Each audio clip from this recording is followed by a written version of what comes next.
when we look at Christians, we have, a lot of fears because it starts with the Crusades. Did you catch that? She said, the reason Muslims are attacking Christians because we have a lot of fears, and it starts with the Crusades. Yeah, we are persecuting you because we are afraid of the Crusades. Yeah, we're afraid because of the Crusades. We're afraid of you. That's why Muslims are killing Nigerian Christians. That's why there's this endless jihad. We're afraid because of the Crusades. Check this out. Then, during which time, hundreds of thousands of Muslims and Orthodox Christians, lost their lives, were killed. And then it goes to This is a funny thing. She brings up the Crusades as a response. Now, the Crusades are not a deciding factor on Christianity. They also are a very, very small part of history, an extremely small part of history, and they also went very wrong. They also did go very wrong. I personally think that the Crusades were entirely, considering their reasoning and the cause for the Crusades, I think they were entirely justified. I think they were entirely and fully justified. In fact, they were too late. That said, they resulted in some great injustices and wrongdoings here and there, which is what should be called out.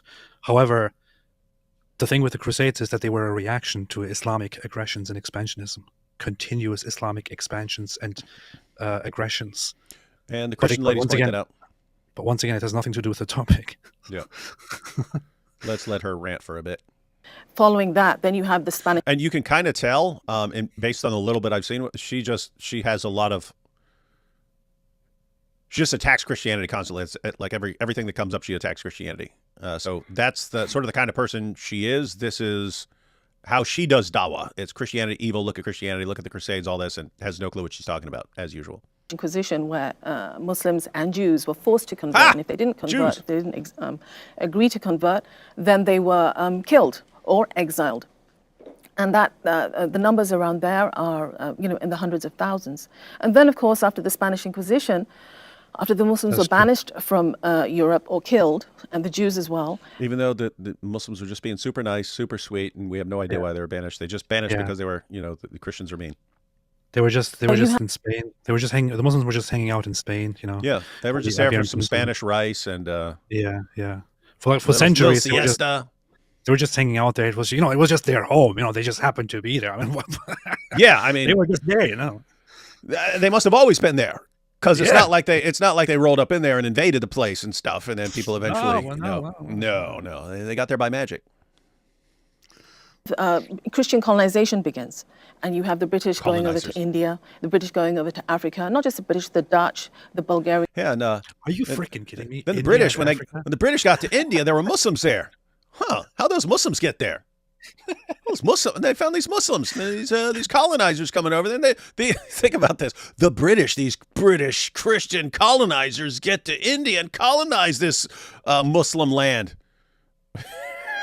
The British Christians, they get there and they take what we Muslims took from the Hindus. How dare they? No, they took what the Hindus gladly gave us.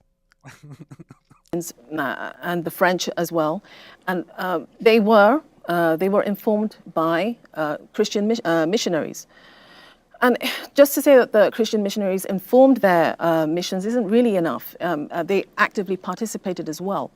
So, as I was saying before, India, the British stole something like $43 trillion.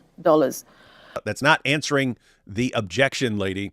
I don't want to be disrespectful and insulting and all that nonsense. It's just I don't know how else to put this, but it is just a very clear example of the intellectual difference between Christian women and Muslim women. And it's not for no reason that Muhammad said, you have you are deficient in intelligence and all that. So, with no disrespect at all to the Muslim women, I think it would have been better for them to learn or to just not participate in this discussion. Over a period of 200 years, and then in Africa, 10 million Africans were, stolen from their homeland, transported across the Atlantic. So many of them, the majority of them, died over that. Pause. You know where they learned that from? I know where they learned that from. From the Muslims. Yeah. Guys, let me give you a quick recap of history here. Slavery is basically understood. It's totally normal around the world during the time of the Bible. And so it's just taken for granted as a reality of the world. Christians came along and just instantly started freeing slaves if they were able to, right? It was just, it wasn't a command. Hey, you better free your slaves. You better free your slaves. They're just kind of doing the math. Wait, these are people that are created in the image of God. We're told to love everybody. We're told to do unto others as we would have them do unto us. Would I want someone enslaving me? And they're just doing, no, we should free slaves and stuff. And you go back and like wealthy people were like buying thousands of slaves and stuff and freeing them. I think it was Clement of Rome.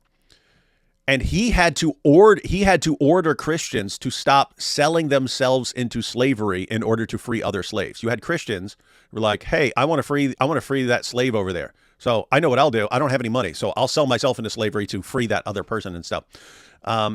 Anyway, over time, it takes centuries, but over time, slavery basically is weeded out of Europe. There are no more slave markets in Europe because Christians just keep over time freeing slaves. Not everyone. You had people who had slaves and so on, but the tendency over time was to get rid of slaves until there are no more slave markets or anything. Well, guess what? If at some point you decide, hey, we're actually going to a completely different part of the world, like this new world, the America and so on, we're going over there. Well, if you want a bunch of cheap labor, what are you going to do? You're going to buy slaves. Where are you getting them from? You don't have slave markets in Europe anymore. Where do you go? Where the slave markets are still thriving because of Islam. That's where you go. How many black African slaves Jesus had? 0. Peter? 0. Paul? 0. You know who did have black slaves? Allah's messenger was on a journey and he had a black slave called Anjasha. Narrated Umar. I went to the house of the Prophet, and behold, Allah's messenger was staying in a mashruba, attic room, and a black slave of Allah's messenger was at the top of its stairs. Look at how this is described. Look at the chapter heading. The chapter heading is Selling Animals for Animals of Different Amounts or Quality, Hand to Hand. It was narrated that Jabir said, a slave came and gave his pledge. This was an Arab slave. An Arab slave came and gave his pledge to the messenger of Allah to emigrate, and the Prophet did not realize that he was a slave. Then his master came looking for him. The Prophet said, sell him to me, because he converted to Islam. Prophet said, sell him to me. So he bought him for 2 black slaves. Then notice it says, after that, he wouldn't accept the pledge of anyone. If someone says, hey, Muhammad, I want to serve you, I want to join the Ummah. He's like, wait, are you a slave? Because if so, don't come to me with that nonsense. I'm a slave, yes, but I really want to become a Muslim. Too bad. You think I'm going to pay more of my black slaves to get you out of slavery, Arab slave? But please, Muhammad, please, I'm not happy like this. I want to be a Muslim. I want to follow you.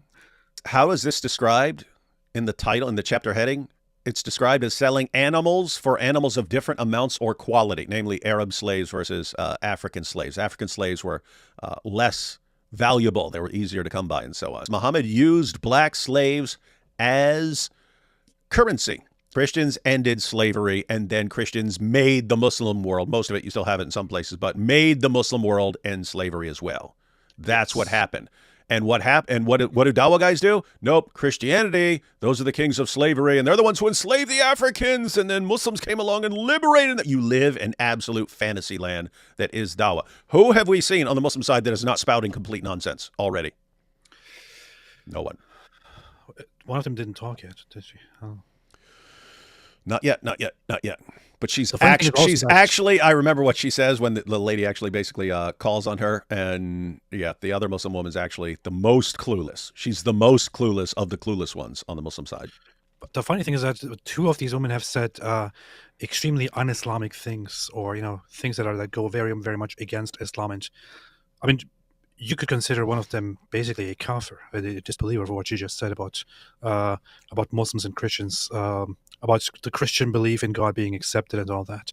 But the other Muslims are not standing up and correcting her, so they're just okay with it. They're either okay with it and they follow this regular principle that Muslims usually follow, which is we don't want to publicly correct a fellow Muslim and embarrass Islam, or they are just as clueless. Weird stuff, everyone. So, just to recap, Muhammad bought, owned, sold, and traded black African slaves, and Muhammad's followers institutionalized the African slave trade long before the United States even existed. Yes. And yet, we're told, hey, Christians got a problem here because they're all about slavery. Think about this. The United States, slavery didn't last a century in the United States. People instantly started calling, you got a problem here. We can't lay it down as a rule that all men are created equal and still have this slavery. And so there was this constant pressure. We've got to do something about this. Slavery didn't last a century until it was abolished. It lasted many, many, many centuries in the Muslim world. Why? Because Muhammad's their pattern of conduct. Muhammad.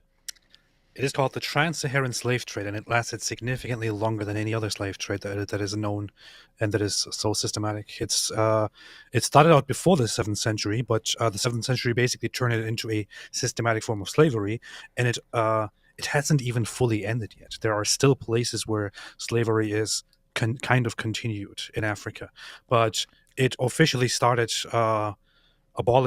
being abolished after Christians abolished it and after Christians forced Muslims to abolish it. So Muslims really shouldn't talk about slavery, man.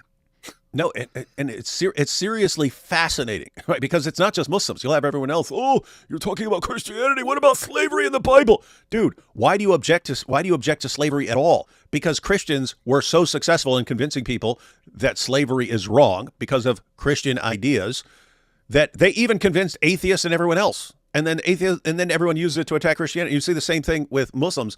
Christians eventually made Muslim countries get rid of slavery. Never would have crossed Muslims' mind. Why? Muhammad's a pattern of conduct, and Muhammad bought, owned, sold, and traded black African slaves. How are you going to say it's wrong without condemning Muhammad? And yet Muslims will use it as dawah. Christianity, it's all about slaves. Islam, we liberate them. My goodness, this is stupid. Let's get back to this super genius. Enslaved when they got there, when they got to America, enslaved by Christians who used the Bible to inform and justify the slavery of Africans, referring to, a dark skin in the Bible. I forget. Where? Beginning with H. But anyway, it was justified through the Bible, and they were dark skin. Yeah. Yeah, if you're thinking about passages about dark skin, there's a bunch in the Muslim sources, and we just read about Muhammad's black slaves. Enslaved, families, they were bred, families were separated, children were what is it called, sold, and and then the African, like they were by your prophet, huh? Here's the funny thing. Here's the funny thing. She has only one very minor point, which is that yes, there were Christians that did use the Bible in order to argue that slavery is okay, or that slavery is good, or that slavery is justified. The thing is, these were usually very, very, very vague appeals and vague attempts. And there was also the counter side that always argued that slavery is not justified, that slavery is immoral, that slavery is bad. The first abolitionists of slavery were around over 1,500 years ago, long before Islam existed, and they were Christians. They were Christians. They were Christian theologians who said that it is absolutely immoral and not in line with the laws put upon man by God to own another person, to have slaves.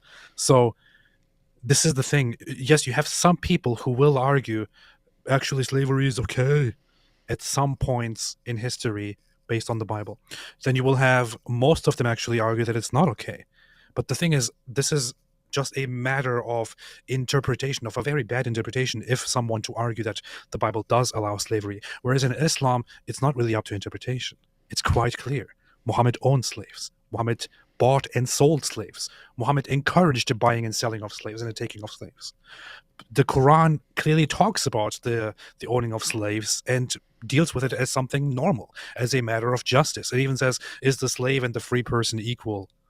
So how can what's I don't remember the entire reference, but that's basically the gist of it. Is a slave and a free person equal? No. So this is the Islamic way. It's not up to interpretation. It's quite clear in Islam. It's not quite clear in Christianity. On the other hand, Christians were the ones who got rid of it, not Muslims.